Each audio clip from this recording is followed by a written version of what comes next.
आमदार बालाजी किनीकर साहेब आपल्यासोबत आहेत. काय सांगाल, हत्येचा कट रचण्यात आलाय अशी बातमी येते. 23 तारखेला माझे कार्यकर्ते आहेत, त्याला त्याच्या मित्रांनी कुराणावरती आणि त्याच्या मुलीवरती हात ठेवून सांगितले की बाबा तू कोणाला सांगू नको माझं नाव.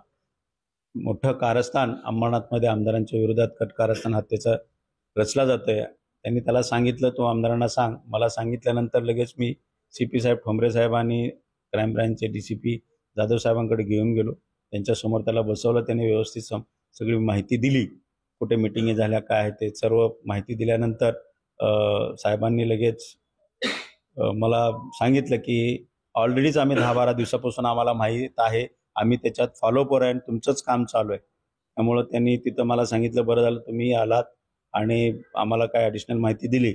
आम्ही लगेच या लोकांना यांच्या पाठीशी पकडून यांना त्यांचे मागचे कोण आहे याची चौकशी करू असं सांगितलं.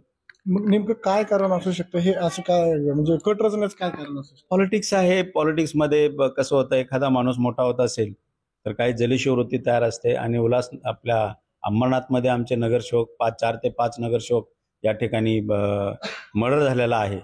त्यामुळे पार्श्वभूमी अंबरनाथची जरा वेगळी आहे. त्यामुळे याच्यावरती गंभीर घेतले गेलेलं आहे. आमचे मुख्यमंत्री एकनाथजी शिंदे साहेब, खासदार डॉक्टर श्रीकांत शिंदे यांनी मला फोन करून सांगितलं, CP साहेबांना आणि ॲडिशनल CP साहेबांना साहेब त्यांना सांगितलेलं आहे की याची चौकशी पूर्ण करायची आणि जो कोणी याच्यात दोषी असेल त्याच्यावरती आम्ही कारवाई करणार आहे.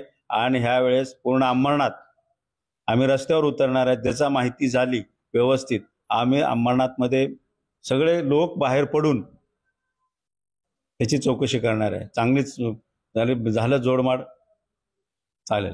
गृहमंत्री देवेंद्र फडणवीसांची काही चर्चा केली आहे का? तुम्ही काय बोलणं झालंय का?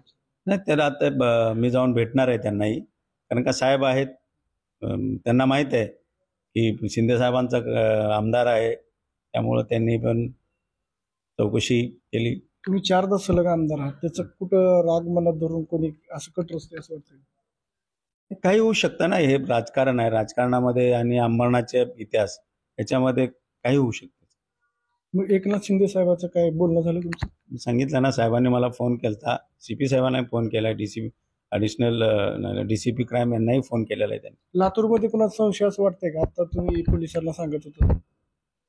नाही काय थोडंसं तिथं जाणवलं, पण ते तसं काय नव्हतं ते.